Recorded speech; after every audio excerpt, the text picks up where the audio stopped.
In today's TheListBomb, we cover the top 8 things men do but don't talk about. Starting off at number 8, the nod. No one knows where the nod came from, but it's something that all men do.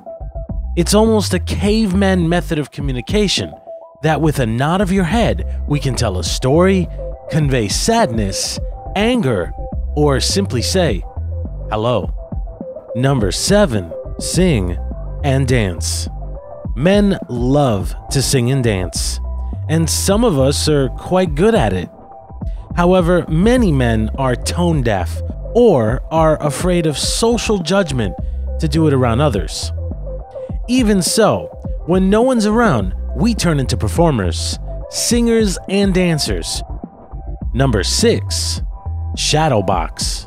Most men at some point in their life have shadow boxed. Even if they can't fight, they practice it as if they could. We typically imagine an enemy in front of us and then proceed to beat the crap out of them. If we do end up getting into a fight, we usually get our asses kicked, because shadowboxing doesn't count as real training. But it's still a good cardiovascular workout. Number 5, cry. Men do cry. However, we don't do it often, and we do it privately. This is because crying as a man is socially looked at as a weakness. Generally, anything a man does that shows vulnerability deems him as a less than optimal candidate for propagation. Now, many will argue against it, but this is generally what biology says. Socially, there are a few exceptions where a man is allowed to cry. The birth of a loved one, the death of a loved one, an accomplishment, and a spiritual experience. Number 4, checking yourself out. A man's ego is sensitive to embarrassment and being judged. Even if we're beta males, we strive to be alpha males, not just in the eyes of the opposite sex, but our male peers as well. There's nothing worse than getting turned on by a female because you forgot to zip your fly up, or meeting a group of male friends and then making fun of you all night for your Frankenstein hair. It's because of this that a man always takes advantage of any opportunity to check himself in a mirror. Number 3, playing with toys. Most men won't go out of their way to buy kids' toys. It's typically seen as something you leave behind when you grow up. But if you leave a man in a room by himself with toys, he will eventually play with them. The boy inside us never truly goes away. It's simply our responsibilities outweigh our desire to play. But if you're lucky like my co-host Comic Storian, then your responsibility is to play. Number 2, rate your poo.